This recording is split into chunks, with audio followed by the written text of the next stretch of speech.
All right, all right. Hello, everyone. Do you hear me well? Okay. Welcome, everyone. Welcome to this new session of XR Must online discussion. And I'm pleased today to welcome Michelle Kranot from Denmark, Michael Barngrover from Turkey, and Philippe Bédard from Quebec, Canada. Quite an international scene to discuss the XR distribution scene and the independent creative industry. The fact is, we had crazy years before due to the COVID situation and etc. And the industry came back stronger than ever. But we also took time to work on some thought and some research actually.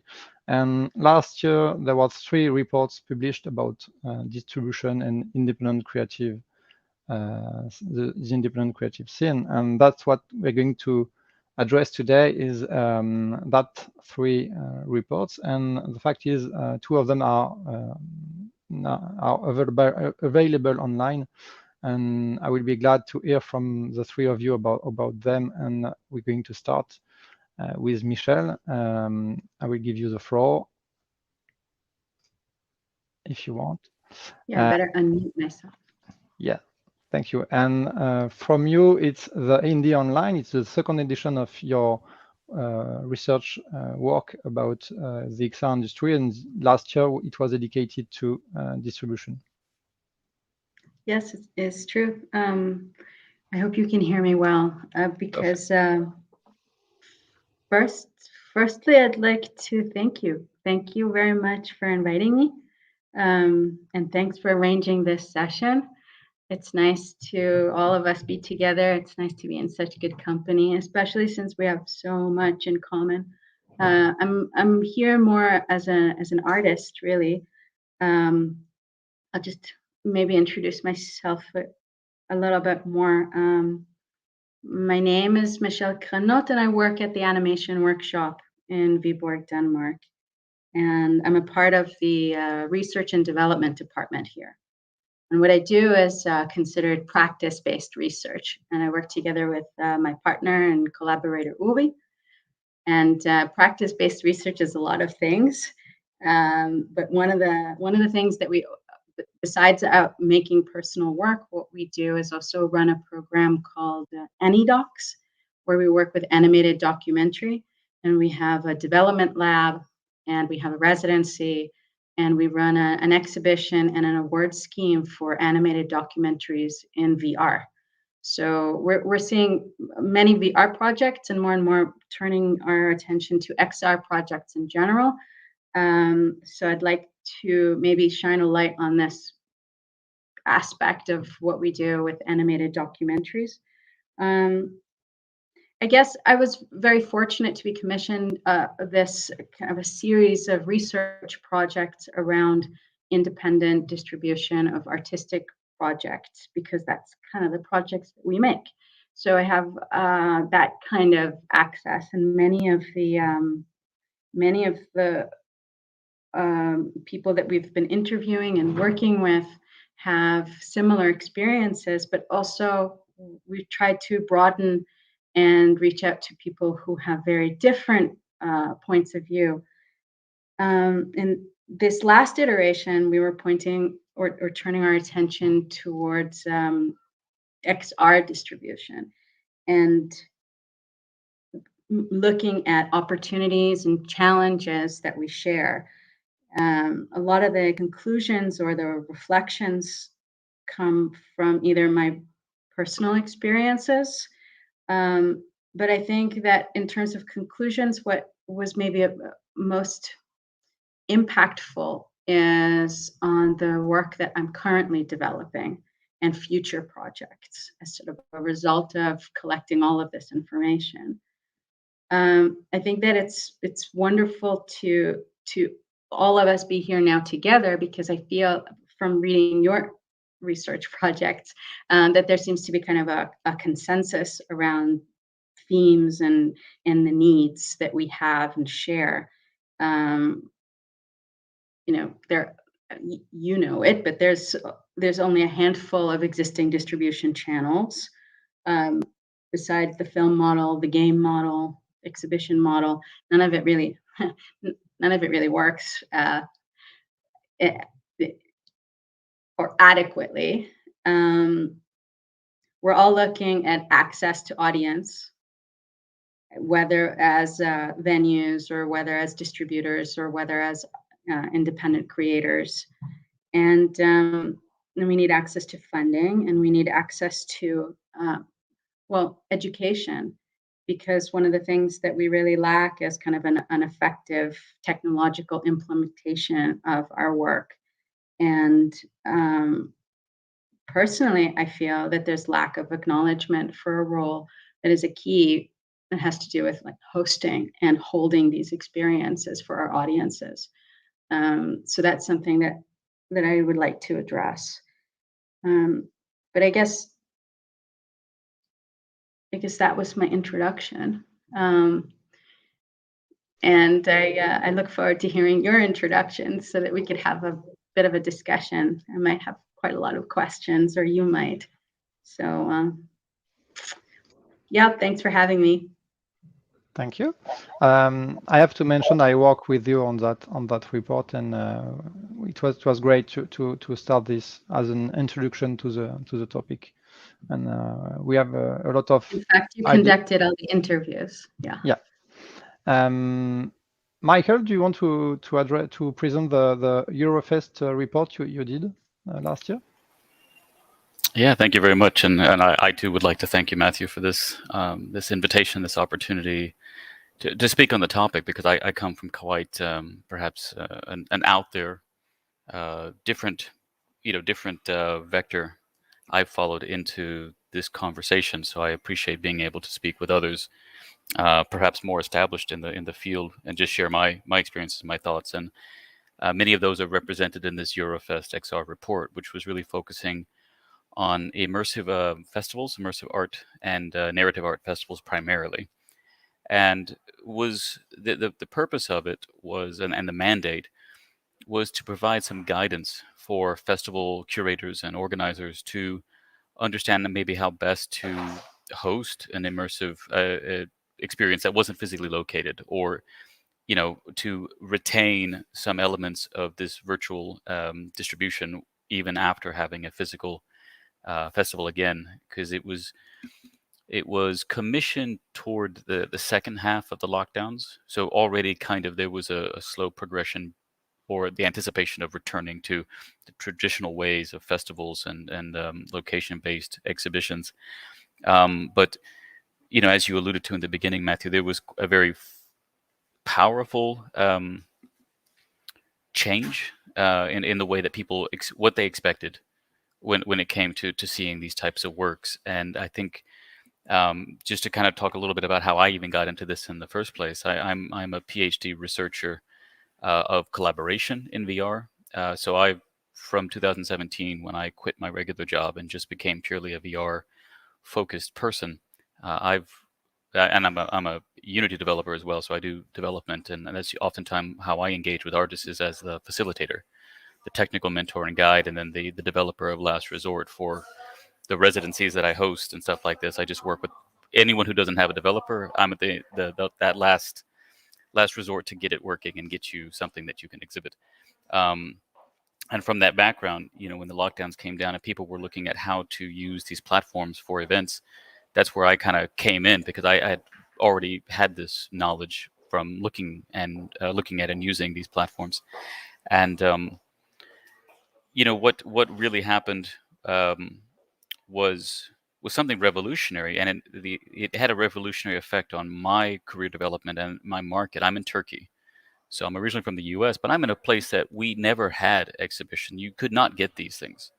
So I remember I was just thinking when in preparation for this, Arden's Wake was a piece that I so desperately wanted to see, and there was no way to get it into Turkey at that time, because even because I didn't know anyone. If you knew the creators, and now it's a lot easier for me to reach out directly.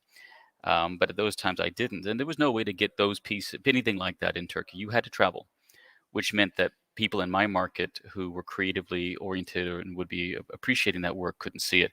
But when the pandemic lockdowns came, suddenly we were that one industry that had no excuse not to make these works available. We couldn't hide from it, so we did it. And I hosted the satellite program for the Venice International Film Festival's VR expanded program for 2 years, which was really the first time that type of work with that type of prestige and credibility, that type of curated, collection of works could ever be exhibited in Turkey. And it had a very profound effect. And not just because it was a satellite program, but at the same time, then there was this virtual program. I was working in the VR chat for those festivals and South by Southwest and these other things in those times, working with the Vroom company. So, long story short, I came in just because I happened to have a little bit of knowledge that was not as common at that time, and that got me into building a relationship with festivals that I never could have been involved with before, and bringing them to my market. And that's what kind of colored the Eurofest report, actually, was that experience of, man, how important it was for us in a part of the world where we're a wealthy country, but not on the same level of VR exhibiting countries.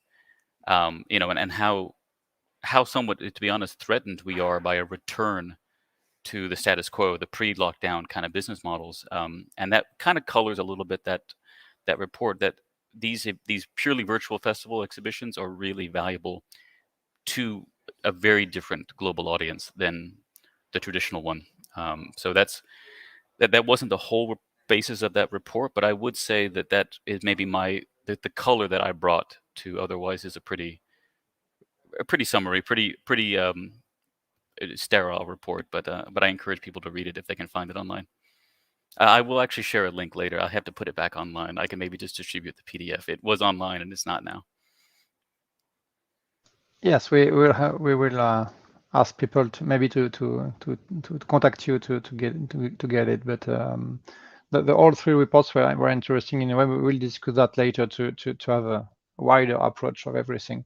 And the festivals and the satellite options they tried is also an idea of trying things after the COVID situation, and that's one of the topics I want to discuss with you. But for now, we're going to give the floor to Philippe in Quebec. And Philippe, tell us a bit about what you do in Canada and what is this creative independent report you did. Yeah, thank you, Mathieu, again for inviting me. So I'll start with introducing myself a little bit and then talking about the report that we published in May. It was Crafting a Market for Independent XR. And I'll try, if I can, to share also the link to where you can find that report. It's on independentxrmarket.org. You can find it online by Googling for Crafting a Market for Independent XR. I tried sharing it on screen now, but it doesn't seem to work. But regardless, you can always just search for it online. Let me do it. I authorize it. I just wanted to share the URL to make it a bit easier to find. You'll find the full reports, executive summary, as well as a couple interviews of the 20 that we did. I published 3 of them, and I also have been writing what I'm calling thematic articles to kind of give a point of entry into that admittedly very long report, lengthy report. I'm trying to give a bit of an easier point of entry with these shorter 5 to 10 pages thematic articles. We'll get back to those in a moment. Yeah, just to give a bit of context, so I'm Philippe Bédard. I'm a postdoctoral researcher in VR at McGill University. I'm currently working on studying VR exhibits and everything that happens outside of the VR headset. So I've been focused on what happens inside the first-person experience of VR for many years now. And now I'm trying to expand into looking at everything that happens before, during, and after the VR experience, but outside of the headset. And so I started working a couple years ago for Quebec, Canada XR, doing research and writing, which is what led me to work on this report. And I figured, I asked Mathieu, I should probably give a bit of an introduction to what Quebec, Canada XR is, because it feeds into what this report is. So Quebec Canada XR was launched in May, I believe, 2019 at Cannes XR as a think tank for the Francophone community in Quebec around everything happening in XR, because there was a lot of coverage happening in English. So we figured we would want to not only showcase what was happening in Quebec, because we have a very vivid market here, but also do it in French to give a bit more recognition to everything that's been happening here and in the Francophonie in general. The think tank was funded as a partnership between 5 entities in Montreal, XN Quebec, for which I work, as you see on screen, which is the Association for Producers of Digital Experiences. And we partnered with the Phi Center, the Festival du Nouveau Cinéma, the Rencontre Internationale du Documentaire de Montréal, and the MUTEC, Festival of Electronic Music and Art. And this 5-headed committee led different projects, among which is this report on the issues and opportunities and difficulties we face currently with XR distribution. It was a pretty big endeavor, which we started late in 2020, if I recall correctly. We went through surveys and interviews with people from around the world working in the field. Of course, we had firsthand experience through all these partners, Phi, Festival du Nouveau Cinéma, MUTEC, but we also conducted interviews, much like my colleagues here did, with a lot of the same people, but we also tried to go get some different perspectives, and it was a huge endeavor and it led to a huge report as well. But I'm hoping, and we've been conducting a ton of different activities at MUTEC, at Festival du Nouveau Cinéma, next month at RIDM, and through the portal publishing these shorter pieces to try to give different perspectives on this huge issue, which, as we were discussing before we went live, is too big of an issue to cover in just this 1 hour discussion, but also too big and too rapidly changing of an issue to cover in any one single piece of publication or media. So I'm hoping this discussion today can give a bit more perspective still. And of course, this will be an ongoing discussion. So thank you, Mathieu. Thank you very much. Do you hear me well? Yep. Oh, okay, I changed my headphone. Thanks to all of you. In fact, we address the same distribution question, but inside that question there is a bit too much things to dig in. Maybe the first thing is the red carpet question is the festivals. Just want to go back to that learn and try and learn phases we had after COVID, like doing satellites venues, working hybrid event from virtual worlds to physical. And other thing that, of course, as human, we want to get back to the physicality of it. And Venice Immersive this year was a great opportunity and a great moment to share about XR. Even virtual worlds were accessible from the VR island, etc., etc. So, what are your thoughts about what we did with virtuality in organizing such events, which are aimed to present the best of XR project? And we all know that for the independent scene, it's a huge thing to be selected in festival, is the entry door to marketing promotion, and then after that the redistribution process. Maybe Michael, as you worked with Venice, can you share a bit of your thoughts about that? Yeah, I guess it would to focus on this most recent one, because I mean, I guess the main takeaway is what they did before is the past. It's they're not going back to the satellites. It obviously wasn't something that they really. I mean, it was extraordinary situations that led them to consider and be willing to do the satellite program at all. And it's not something that they would want to go back to. They want the physical very, very much. They want the focus on the local ecosystem there. And I think What's curious is that, as you mentioned, that the virtual worlds VR chat was still accessible, and I think it's an interesting legacy. I'm curious to see how it progresses with the following years, because I think Venice is really at the forefront of building a bridge to what I would call the XR creative, the VR creative community. And when I say that, I don't mean creatives who make VR, who typically come from more established and more traditional mediums and have access to traditional funding sources, but those who are VR native communities and create. And there are people. I wasn't at the forefront, but I definitely was, waving the banner for them for a while to get appreciation for that community. When I became more integrated with the global community, the XR crowd is my specific little virtual clique of industry people, because many of them really weren't VR natives, and to date are still not VR natives. They don't spend a lot of time in the communities where people are building in VR to show off to other people who are, they have a different expectation of design and user experience. And Venice, I mean, because of I don't even know what the genesis was, right, in 2020 when they got into VR chat through Vroom. How they got into VR chat, and then rather than kind of just dipping their toe and keeping it there, they dove head into it in the second year in 2021. And then you see that they're not willing to let it go, because they've seen and have been impressed by how much creative capacity there is in there.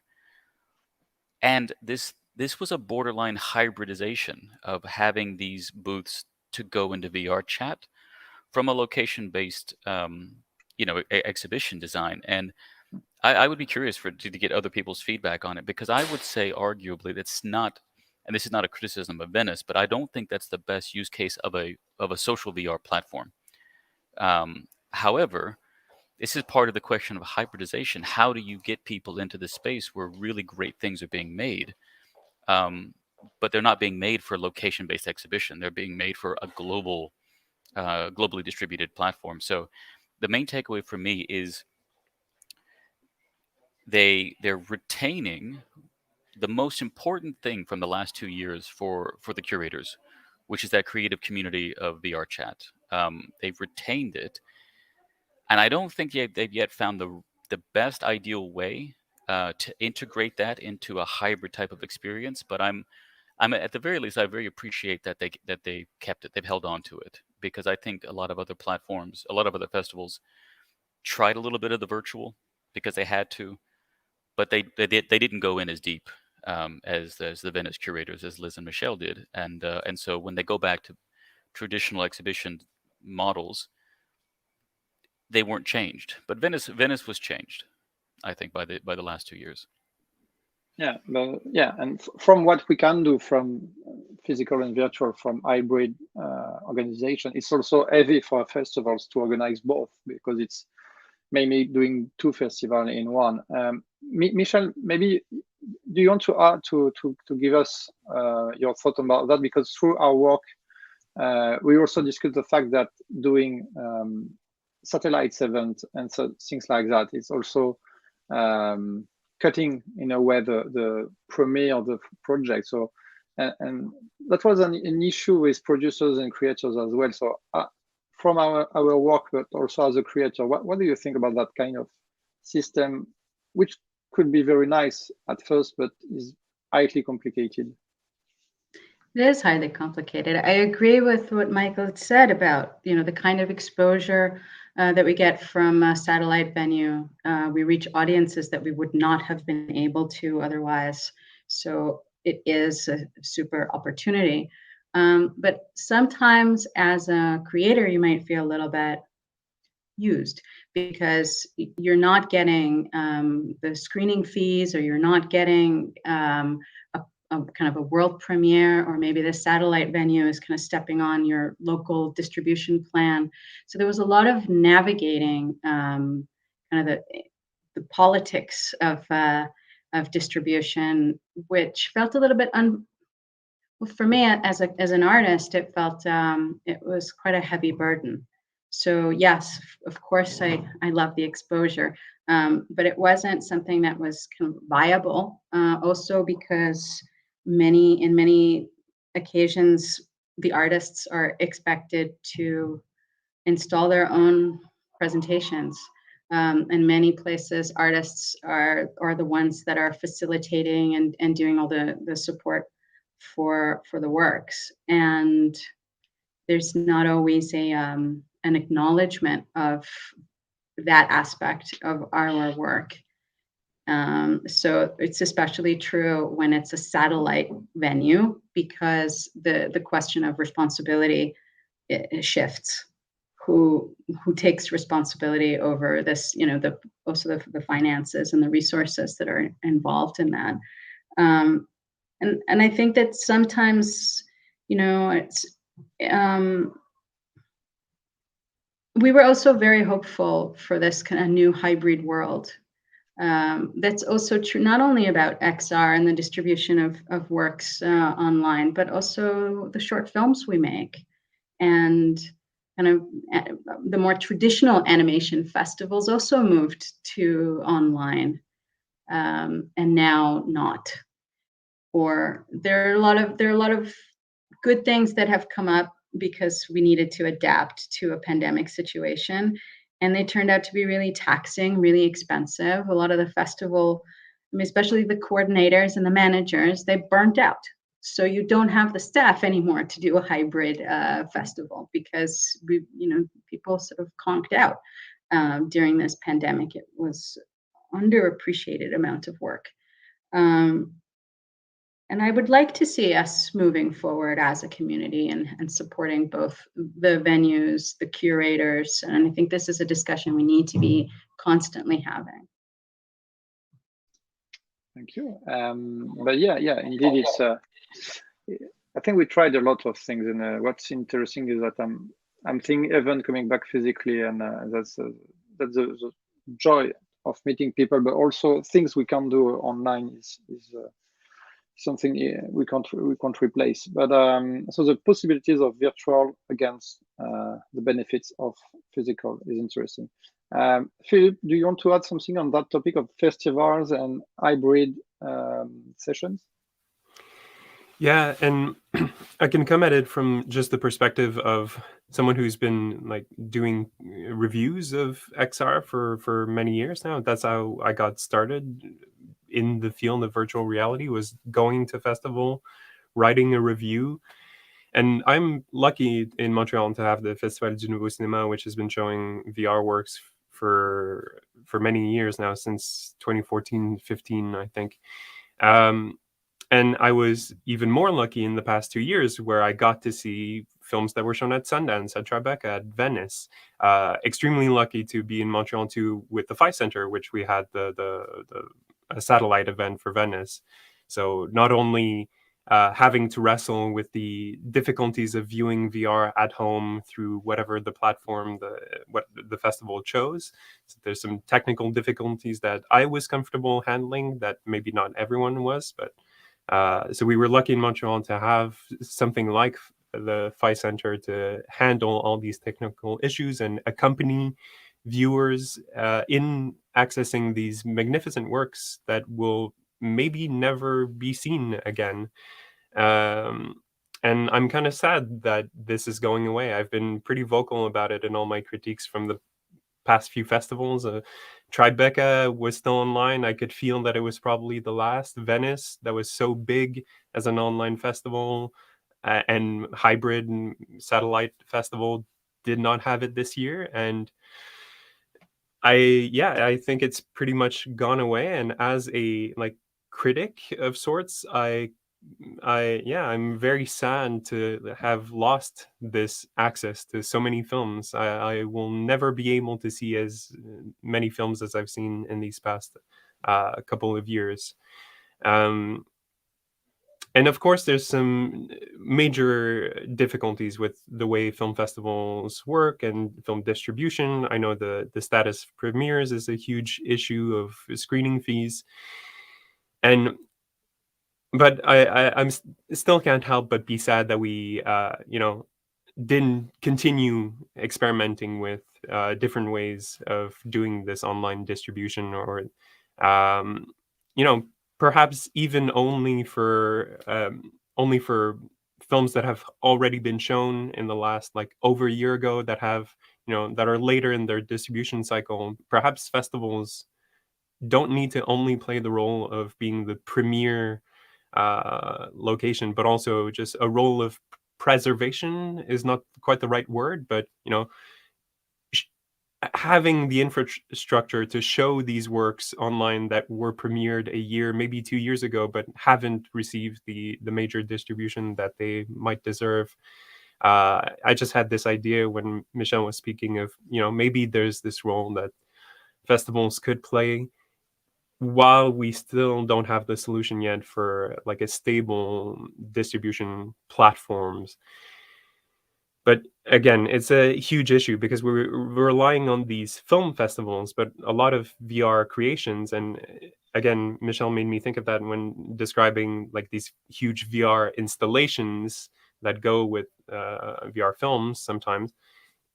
Is the film festival model really the good model to follow, or should we follow the Biennale model of like, how do they handle inviting artists, paying for whatever fees it takes to, like, we did a other project on film festivals more specifically, and people told us that it can cost upwards of $50,000-$70,000 to tour with, just to go to a festival for 10 days to install an installation.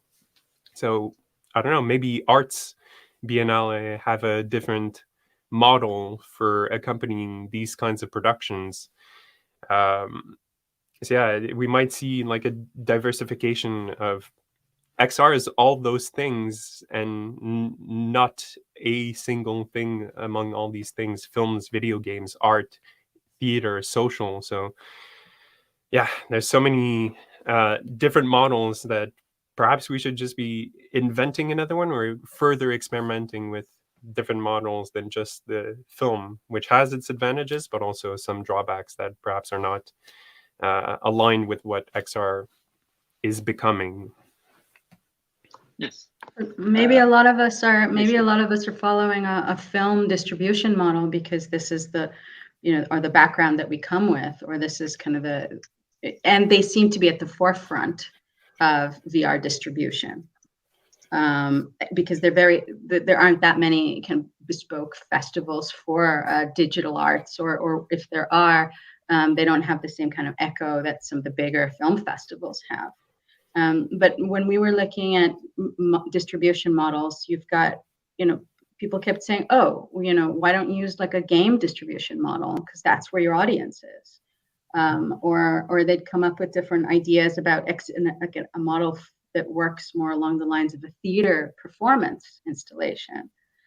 And again, we're always up against a big barrier when it comes to financing, because the claim is we can't get enough eyeballs. I also wanted to agree with you about, I also share the sadness about not having access to the online VR works that we enjoyed while we had lockdown. For those of us who choose not to travel by plane, it really makes a big difference that we can't access any work.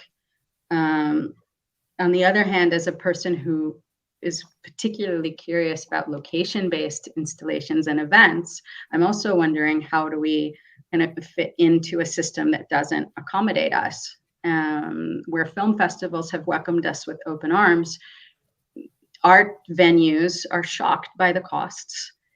Theater venues are still recovering from a very big financial crisis, if they ever will recover. So there's a lot of barriers along the way. I'm hoping that these barriers also generate new opportunities. You said, oh, maybe there's a new way of doing things. I'm curious to hear if you think there is a new way of doing things. I mean, I don't have a specific answer to that. I'm always just trying to think about, we've echoed or we've emulated the way film festivals or video game distribution work. We've tried to make it work on Steam, on Meta, and in these film festivals. And I can't help but think, and perhaps, more capable people who have done the research and the work have found out that there is no other solution, maybe. But I can't help but think and hope that there is another way that would be more feasible. Because I mean, you're mentioning theater or arts. I don't know that there's as big theater festivals as there are film festivals. You don't, the theater piece will be exhibited in one location and perhaps it will tour. I don't know. Are we at that stage yet for XR? Probably not because of the fees.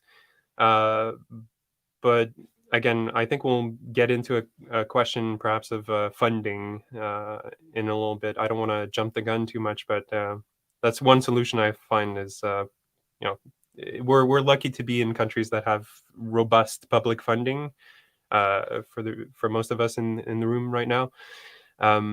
So I think we should use that and go further in that direction. But again, let's maybe come back to it in a bit. Well, actually, I mean, you actually are alluding to what I thought was going to be a natural continuation of this. Actually, is that if there are problems getting sufficient eyeballs to justify a certain type of investment, then I would come from an opposite perspective, the reciprocal perspective of why are they so expensive? Why are the projects being made so expensive? Are they overpriced? Are they coming from a film cost structure that isn't appropriate, or right now is not appropriate for the audiences that have an appetite for XR? Is it that the festival XR pieces, are they the type of XR work that should be the focus of the broader XR creative community at this stage, for reasons being of cost and location constraints and on these other things? I will need to jump to the next topic, but that's of course highly interesting. I do hope to present other live discussion about specificity of things. But that's a good opportunity to jump from festival to LB and location-based event, and I will keep Philippe in the loop because just after the first COVID crisis, Canada launched basically huge exhibition, immersive exhibition, and can you tell us a bit more about that and how you managed to maybe to talk with them about the success of the Infinite or the comeback of Carnegie Arena? Yes, exactly. What Mathieu is referring to is the innovations or the projects that the Phi Center and Phi Studios have been working on. So not only reworking Carnegie Arena to be a bit more readily toured, so instead of one person an hour or however much it was, one person at a time, it's now 3 person at a time, and it's easier to tour it. Same with the Infinite, it's 150, I want to say, people an hour. So these are two huge projects that were launched in Montreal, I think, in 2021, I want to say, and that have shown pretty huge impacts. I think the Infinite in Montreal alone had 70,000 people, and I think it was, I don't have direct numbers, but I think it was, it broke even, which is nice to hear, because a lot of the times with these kinds of projects, I always have the impression that you need to have a lost leader. You need to have like someone who's ready to get into it, lose a lot of money to do the experimentation. I mean, that's what we're seeing with Meta and Facebook, right? They're selling all these Quest headsets at a huge loss, but they have like the monopoly on the market, essentially. From what I hear, this doesn't seem to be what's happening with these huge exhibit. They seem to be doing quite well. So it's interesting, it's encouraging. There's an appetite for these kinds of productions, but it's also out of reach for a lot of people. I mean, the tickets for these kinds of experiences are $50, $60, depending on the time of the week or the age of the audience member going. So I'm also encouraged to see other ways of doing it. I mean, Phi, again, to return to this example, did VR to go for early in the pandemic, where you could rent VR headsets at home. So that was kind of at a point where we thought LBEs were goners because everything had to be closed. Well, if people can't come to us, FI seemed to think, we'll go to them, we'll bring the content to them. That's one way of doing it, but I'm also interested in seeing like libraries or community centers serving as like ad hoc LB events for perhaps not at the scale of the Infinite, but as another way of doing this kind of location-based, doing the work of moderating or, accompanying people who are not used to seeing VR. I know that just now, the National Film Board of Canada is touring This Is Not a Ceremony, and I know that they have a lot of links with either schools or libraries as a way to, reach broader audiences that are not necessarily the savvy film festival or contemporary art museum goers. So yeah, in terms of LBE, there's a way of expanding perhaps the kind of space we consider for these kinds of LBE distribution. It's still a lot of work, but it's encouraging to see that there's these other options. Michelle, do you want to comment on that? Because I have the feeling from the work we did and the other reports I read, there is an appetite for LBE, like from creators to producers to venues, even if it's difficult to find the right venue and to put an exhibition for a few weeks or a few months. It's not that easy, but there is an appetite for LBE and physical and general audience exhibition. That's true. I mean, we're seeing that all the time. But just to kind of circle back, and I'm sorry to have to talk about money, but to the fact that it is expensive for a venue to bring us on, and it's not expensive because of the technology necessarily. It's expensive because we insist on paying our hosts rather than using kind of volunteers. And it's expensive because we live in Denmark and we work with local talent, and everything is expensive. But when we start to think about distribution and start to kind of push the product, it becomes inaccessible for many people. We do work a lot with libraries, community centers, things like that, but we're also expected to invest a lot of time and resources in educating librarians, in working with digital literacy. So there's not there's not like an open door. We sort of have to elbow our way in. And again, I'm not complaining, but I kind of am, because we don't often get like the kind of appreciation for the effort that it takes and the years that it takes to make a project. And all of my VR stuff is hand painted, so there. It might not be feasible in the long run, but I do live in a country that has thankfully a really great national film fund who don't like to fund VR exhibitions because they think that the fine arts should fund it, and the fine arts don't like to fund it because they think that it's a game. So there's a lot of that negotiation also with venues and also with funding. But for us, the impulse is to make work. And maybe the most important thing is, of course, your audience is important. That's who you're working for. But it's not a venue that is the focus of our attention. It's the meaning of what we want to make. And it's not the technique or the technology. It's whether it's a narrative story or a non-narrative story, there is that kind of passion in there. And it doesn't work across all platforms. And it doesn't, and you can't, there isn't one model, there isn't one technology or one way of producing content. There's no plug and play or a template for art. And that's another stick in our wheel. And I wouldn't want there to be one way of doing things so that it's easy to distribute. But I'm aware that there's a lot of negotiations involved.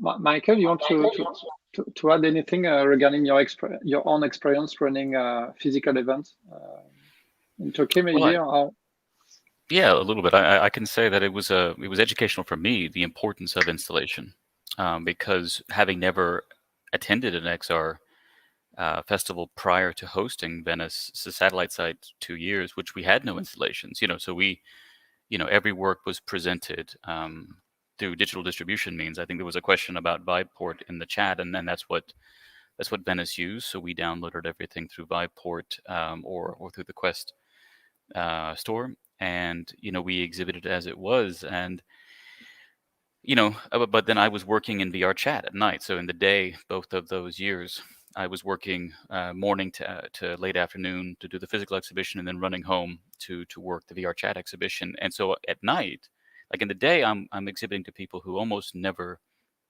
have seen VR that wasn't a location-based game in a shopping mall or something. And even then, it's so frustrating when you say that we're exhibiting the selection of the Venice International Film Festival, which should mean something, and then you have people come in with their kids and say, "Oh, I just give my kid something." It's like, I don't have anything for your kid, man. Like, this is not that thing, and that's it. So to go from that to at night in the headset, meeting people who had been to all the previous physical Venices, but now they're coming into VR chat, which was such a challenge for them. Even the second year, there was a lot of people who still really struggled to understand that the exhibition was not in VR chat, that Viveport was something that they had to do. So, and then how many people told me that the lack of an installation for each piece really detracted from their experience of. And what I understood was, and I kind of knew this from doing demos, but never in this context. It really just hammered it home that there's so much preparation and priming to prepare someone to put on the headset. The headset is not where they start that journey for that work. And frequently it should. I mean, there are cases where it can be, but in a lot of cases, that's not how it was designed.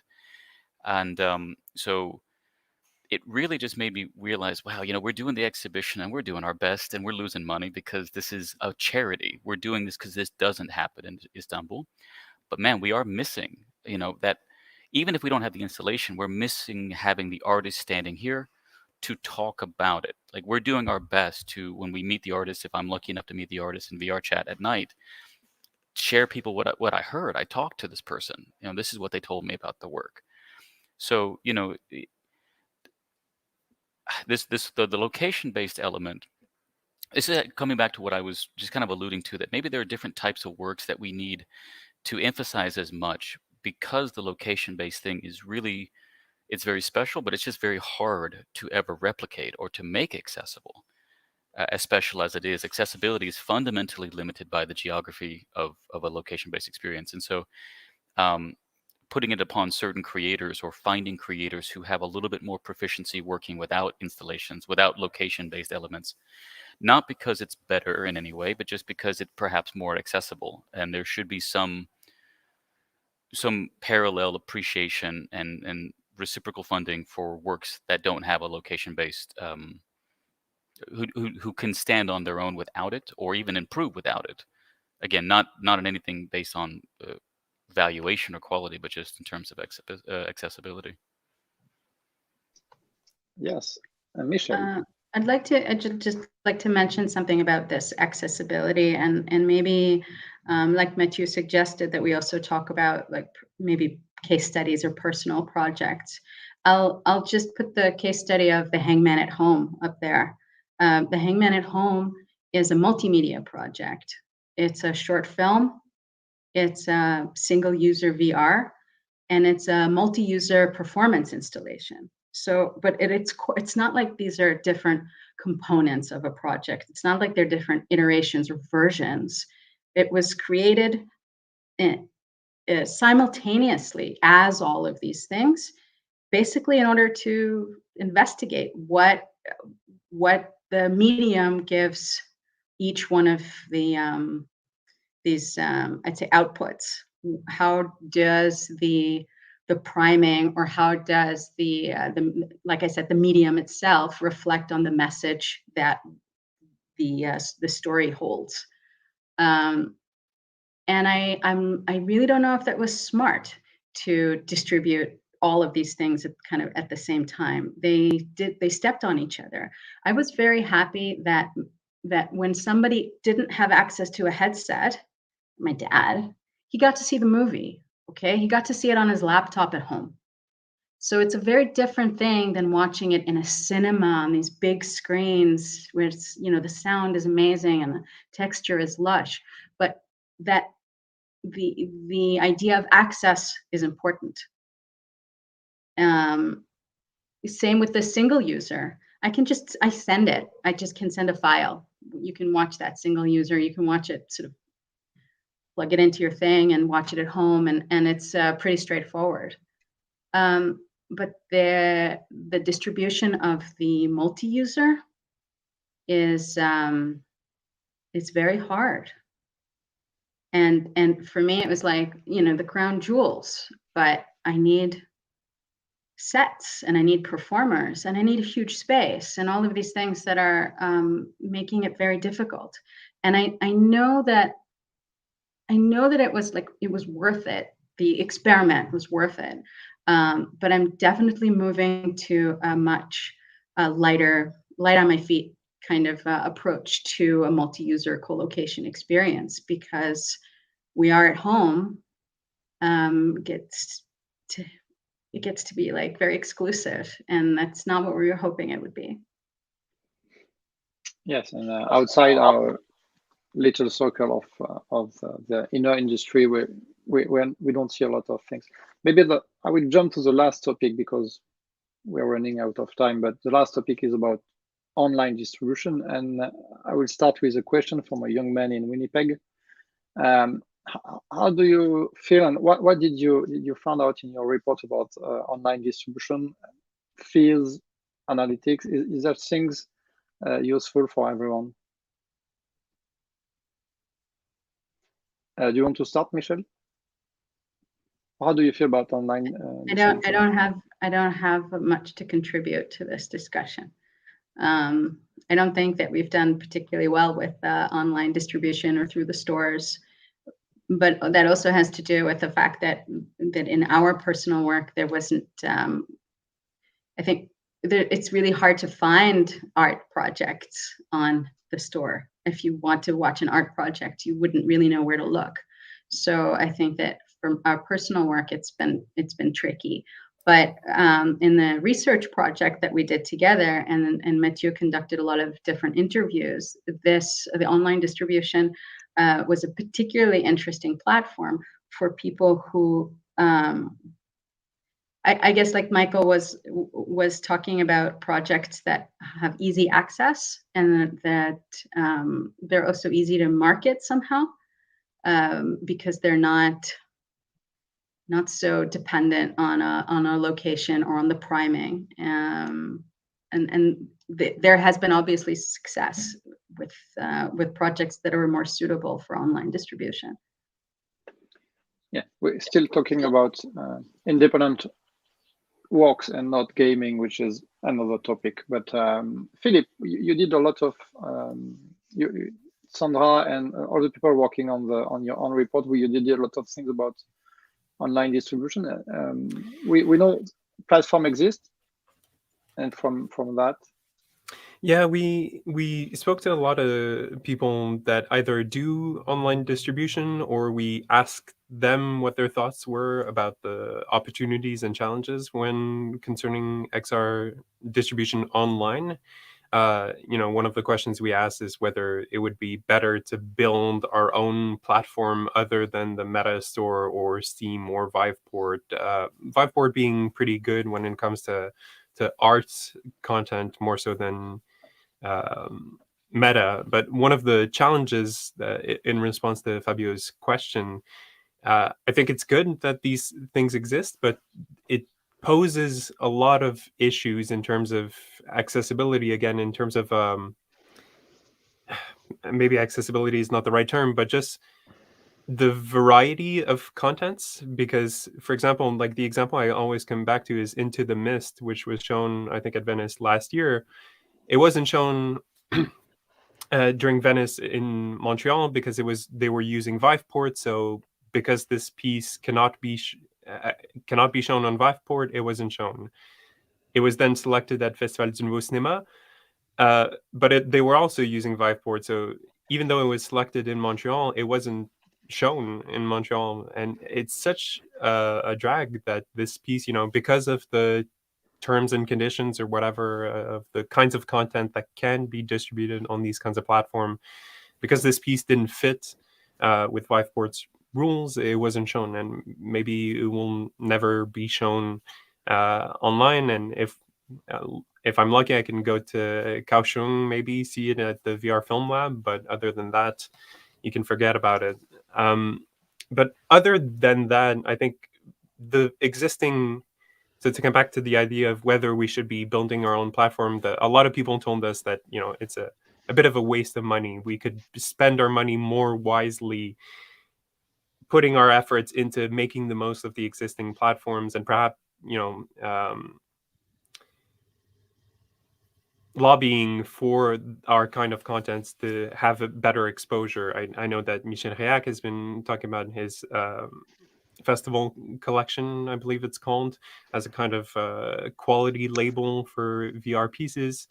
I know that also Antoine Querol and the people at Astrea, Daniel Giroux, who I've spoken to around this idea of publishing on these platforms, they've been very active and very vocal too about the fact that, yes, it's a gaming platform, but that doesn't mean that, the audiences there are not open to the kind of content that we do. The challenge is just, making it so that they know where to find that content. And it's a huge topic. I'll try to keep it brief because there's so much we could say, and I kind of wish that David, who's in the audience, David Oppenheim, could jump up to tell us about the Book of Distance, for example, because I know they've distributed on Steam, I believe, for free. So I'd be curious to hear what the returns have been on that piece. From what I've seen, it's pretty positive.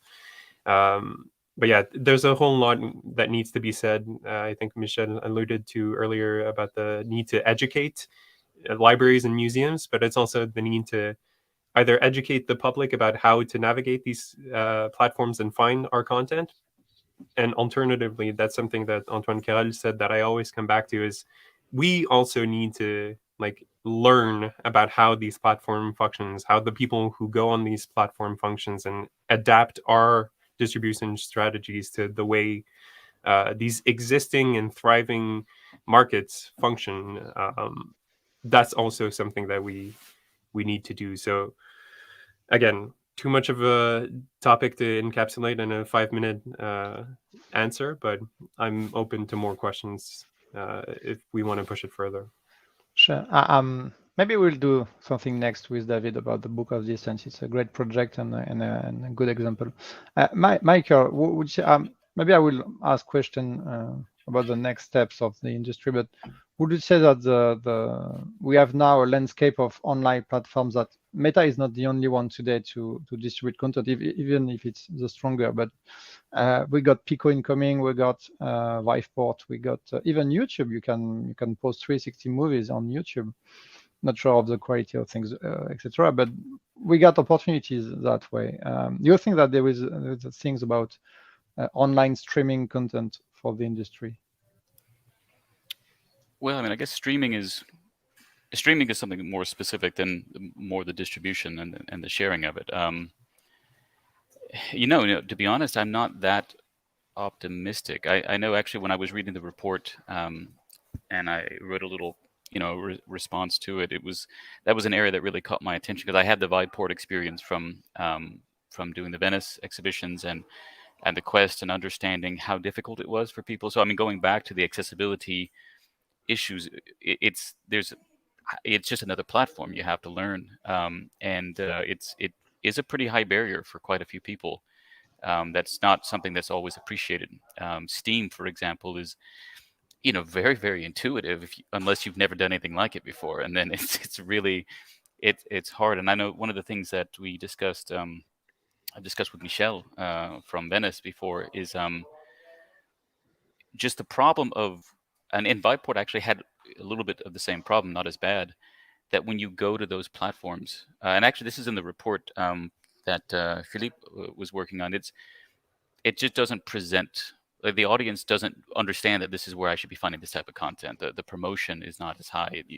The discoverability might be if you know exactly what you're looking for, but this is true for all of them because none of these platforms are designed for this kind of content.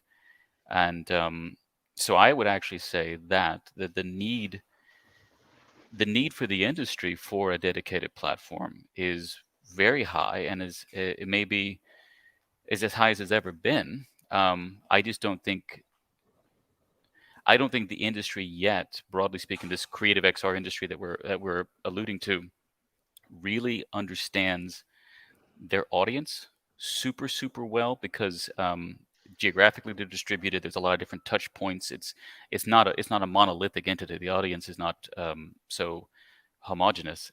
So it's not really clear how to reach them if they were to make a distribution platform that serves all these different headsets and all these different geographies. And so the need is there, but I don't think even if the industry were to collectively put their weight behind something, I think it would take quite a while to really gain traction and identify that audience because it's so diverse. So there are always ways. I mean, you have things like Itch, you have Google Drive. I mean, you've got all these low tech ways that you could pull in for one thing or another. Like we actually had Into the Mist in Istanbul. We couldn't exhibit it in the venues because of the venues themselves being uncomfortable with any type of restrictions that they may or may not exist in our market. But we received the download and we were available to exhibit it privately if the demand came. And unfortunately, demand just didn't come to see that work and to facilitate it as an after hours thing. But we were, we went that extra step because we don't like that there's a piece here that we can't show. So I mean, to answer your question, sorry, Matthew, to come back to it, there are lots of tools. None of them are great. All of them require a lot of compromise. I think that the industry would be well served by investing, but with a very long-term horizon and being aware that a lot of the work that's created in VR is increasingly done in VR platforms that don't come out of the platform. So a distribution platform for the industry would have to somehow be able to integrate and partner with VR chat or with a rec room or some other place where the creative community is. And actually just kind of alluding back to like working with HTC for Viport or Facebook at that time for Oculus Store. These are institutions like HTC sometimes is really open because they're really desperate for content. Facebook, honestly, I mean, I remember I was told, and I made a reference to this, Facebook told me, one of their representatives who's involved in this specific topic, that the festivals are irrelevant for them. They don't care. I mean, explicitly, she told me. And you don't have to. You're not surprised by that. They're looking for mass consumer adoption, and that's not what this industry is offering. So there's no position of equivalence and parity to say to a Meta, our work is deserving of your promotion and of equal footing with $1 million, like with Beat Saber. And I don't think we're going to get that parity. We need our own platform. Sure, that's a good word. We managed to cover main topics of that kind of discussion. But we hope to do a follow up on specific things. Do you have a few words to say to conclude this session? Maybe Philippe, you want to start? Yeah, of course. And I think I mentioned this earlier that this is too huge of a topic to cover and too rapidly changing of a topic. I mean, since we conducted some of the interviews, we conducted the interview with Atlas 5 before they launched Astrea.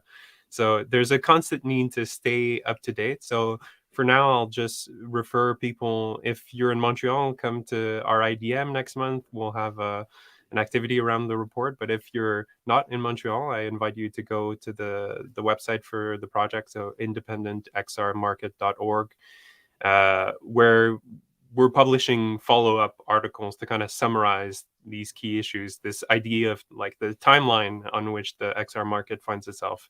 This idea of what we're borrowing from existing media, from film, from games, etc. And this upcoming one, so as a little of a premiere, the upcoming one next week or the following will be on this idea of education, of needing to educate either distributors or LBE spaces or the public, or again, us needing to educate ourselves as to the existing practices on the market. So follow us on there, and you can also follow me on on Twitter if you want some more up-to-date coverage of that issue. Again, Mathieu will probably share some stuff in the coming. I collaborate with XRMUS once in a while, so we'll be online. So happy to continue the discussion, and I'm looking forward to the next panel already.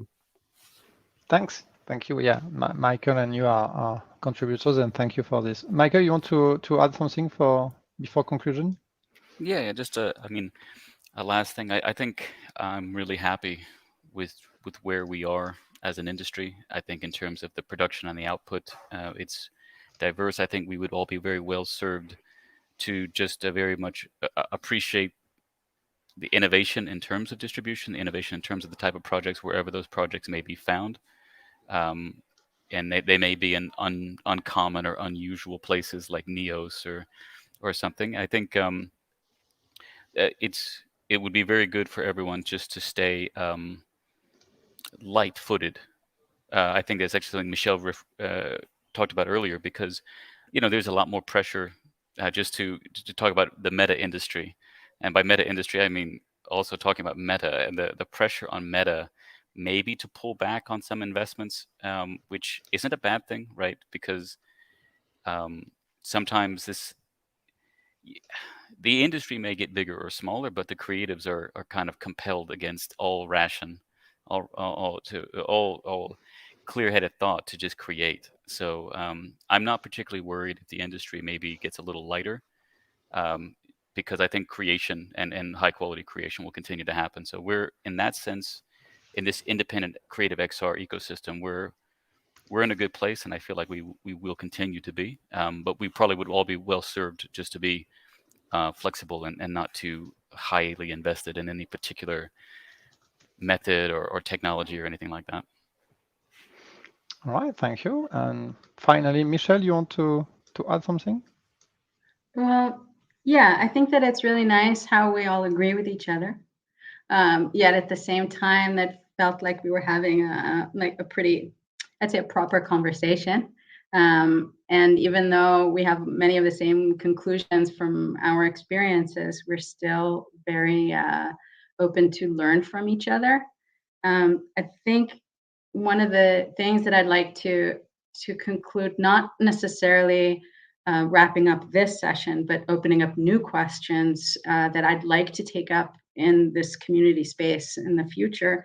I'd like to, Philippe was talking about education, and I want to talk about the touch point between education and marketing, which sometimes there's an interesting overlap, especially when it comes to distribution.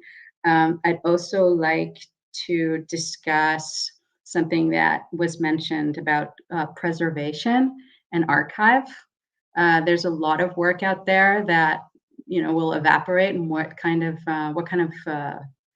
archive do we have of the work, and how do we make sure that that is sustainable?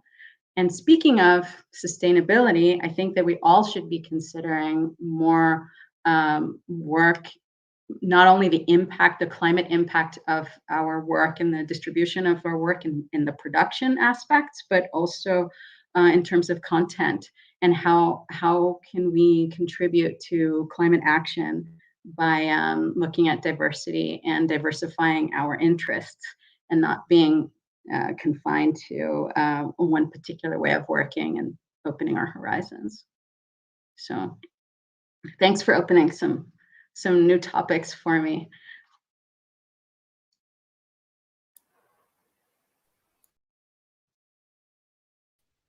Sorry about that. Thanks to everyone. I do hope that was just a general presentation to conclude the work which were published last year. And I know, we know on XRMOS that we need to address specific topics because 1 hour is not enough. Thanks to all 3 of you, and we'll be back. But be sure to read the report themselves. They are online, or Michael will be sharing in a way its own report somewhere. Follow him on social. Ours is online too. In the online is on Anidoc's website, I guess. And Philippe is working in still publishing follow-up on their own report. Thanks, everyone, and see you soon. And thanks for the people who were watching. Bye-bye. Thank you.